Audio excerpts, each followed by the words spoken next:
It's all cheap, good fun for children and adults alike, and situated where it is, right in the middle of guest house land. I mean, the thousands of holidaymakers. It was a very happy sort of place on the whole. And it was marvellous for us to know they could go to the pool and be safe. If we weren't there ourselves, there was always somebody there caring for them. And it was a wonderful life, it really was. We were very fortunate.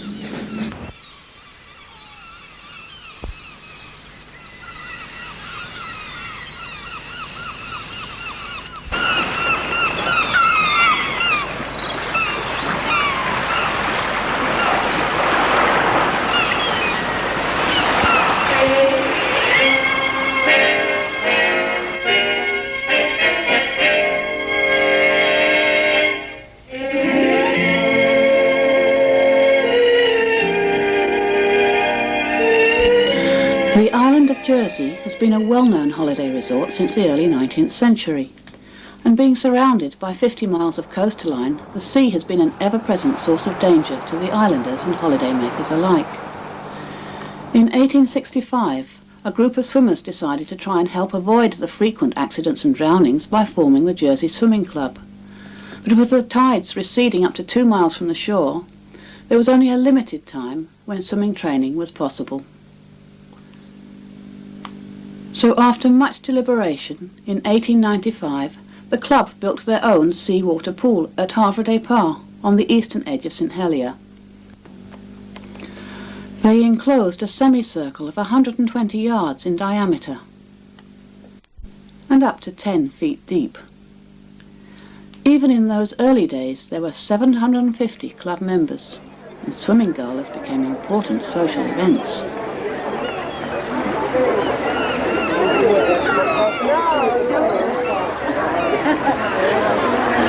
I'll tell you what, they've got one thing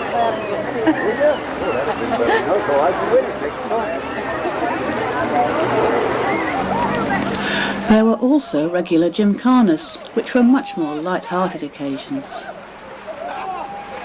The pool was certainly large enough for water polo matches, and as well as men, there were regular ladies' teams, even as early as 1906. Right from the start, the facilities provided enabled the club to train international swimmers and divers, such as George Yvonne, Kathleen the Rossignol and Doc Macready. These people undoubtedly helped place Jersey on the map for many sports enthusiasts throughout the world. At 16 years old, Jersey girl Jean Gilbert represented Great Britain in the Olympic Games in Berlin, and she has many memories of those days. I won all the championships, junior and senior. So I thought, what else to do? Yes, I won the British Championships 3 times in succession. Well, I was selected for the Olympic Games, much to my surprise, because I was quite young, and I just was told it was an honour, so off I go. Hitler, Himmler, Goering, Goebbels, they were all there. And of course, who won? The Germans. Very enjoyable. It was quite an outing. There were swimming galas, many of them at the bathing pool, and exhibitions of high diving were put on, swimming and tub races and all sorts of fun to keep the crowds entertained. And the crowds loved that. Apart from that, everybody crowded to the buffet then to have a Horlicks or a coffee or a tea. No booze. Never any booze on the pool at all. And then people messing about with sunbathing, bronzola, buying costumes, saying we'll come again. You know. Visitors mainly, and they did. Families looking after their children.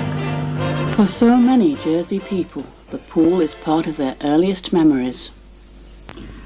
Yes, Half-Depart swimming pool, or the bathing pool as we used to call it, featured quite largely in our lives as children during the mid-30s. I remember going down there and paddling in the shallow end with family and grandparents. Well, my very first memories are associated with my grandfather, who was a member of the council, and I used to spend a lot of time holding his hand, and one of our regular visiting places was, in fact, the bathing pool.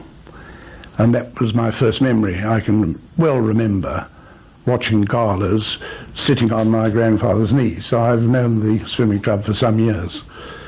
And I remember the commencement of the occupation, because all us youngsters used to foregather at the pool. It became a place where one foregathered not only for swimming, but for all social purposes.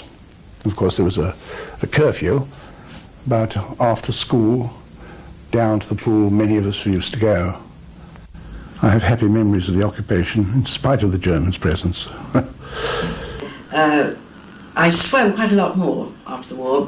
Bob was in the Navy, and I spent a lot of time down at the swimming club with all our friends. And it was really a lovely place for me to go then, because I would be rather lonely otherwise. Just before the war, in fact probably quite a long time before, every year they used to have dances arranged by the swimming club, presumably to raise money for the club. I don't honestly know, but it was quite a social event. And of course we couldn't do anything like that during the occupation. But afterwards we started up again, and we had some lovely dances, lovely social evenings, and we all knew each other so well, which was lovely. We had big tables, and we'd flit from one table to another, and it was really a very intimate club as far as for members, and it was so enjoyable. It was really lovely. Of course, being the only pool on the island, everybody came down there. All the schools, there were even the country schools. Some had never been in the water before. Some of the little children ones, they did, you know, in the summer they were picking potatoes and things, and they never even went on the beach, and certainly they'd never been in St Helier, and they didn't understand English. They were only speaking Jersey French, and that's when they had 20 minutes in. You know, they had to come, get changed, be down, ready to go when the other team schools came out. So I didn't move from down there, you know, for hours. Because it's easy in the sea, it's more buoyant, you see. One group that were, I'd sort of got them gradually moving back and gliding into the side, and then going back another yard and trying to do one stroke, you know, trying to make sure they kept the shoulders right under the water, you know, chin right on the water, gliding in. And I could see they were coming with one foot on the bottom every now and again, you see. So the next time they were all lined up ready, and suddenly someone gave a yell.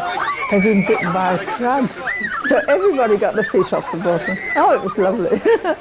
After that, it was all private lessons. And of course, everybody wanted to learn to swim.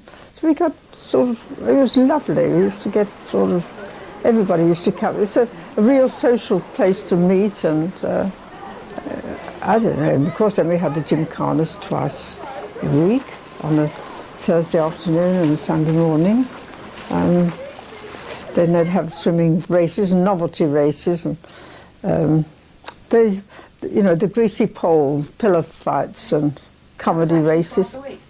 And that would be on a Thursday afternoon. A lot of visitors, you know, it was somewhere to go and watch. And then there'd be a diving display in the middle. Not real serious swimming, it was fun really. There might be a few odd sort of races, but nothing really very competitive. And then probably a little water polo at the end. And of course the poor water polo players, I mean, it was all in the deep water, so nobody could stand anywhere. So they had to be treading water or swimming the whole of the game. A bit tired and cold. So some come out with cramp or something every now and again, but it was a very happy sort of place on the whole. I didn't get mad too often. When I first came over here in 54, it used to be very busy. The whole pool used to be stacked out with chairs.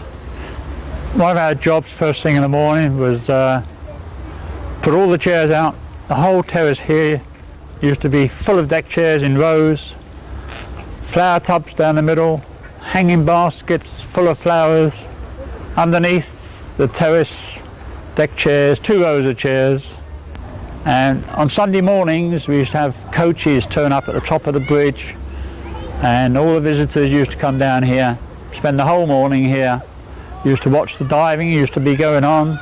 This is where the water shows we used to have in the 60s, very popular they were, usually sold out well before the evening. All around here absolutely packed. We used to have 500, 600, 700 people down here.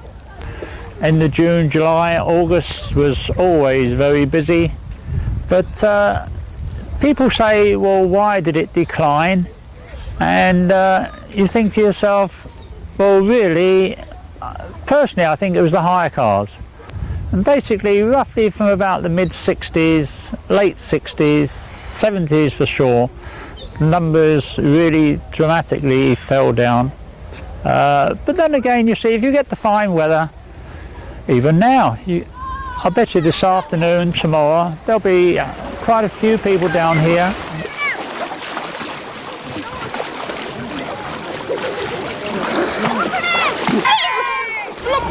Like going and finding fishes and crabs and just going underwater and playing. And I met loads of people down there. No, Laura couldn't in fact swim properly No. at the beginning of last summer. But I was quite happy to let her go in the water there because I knew that no current, she couldn't get swept out. I could have my eye on her all the time and she was always within reach if I thought she was in difficulty. But by the end of the summer, she was swimming perfectly well without it. This was learning how we learned to swim when we were kids. We never had lessons. You just went to the beach and you kept going under the water until you managed to stay afloat. Children don't need brilliant sunshine every day. Their fun is guaranteed. A nice big tyre, a fishing pole, and please let's stay all day, Mum. It's far more important, particularly if they can get a tray of chips and a Coke while they're down there. The deterioration of the pool has gone dramatically down over the past 10, 15 years. And look at it now, it's in a terrible state.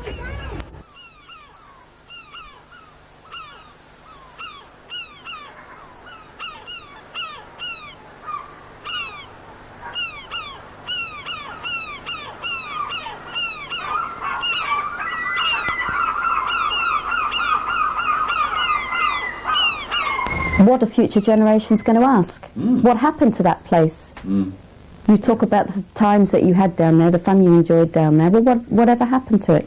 Particularly as it's apparently the last remaining pool of its design, whole of Europe.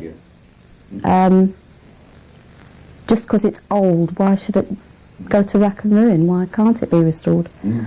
With this new idea they've got, well, I hope they can do something with it. I can't see them getting the people back here, not the numbers they used to be, but at least the pool itself, I think if they do it up, is still a great attraction.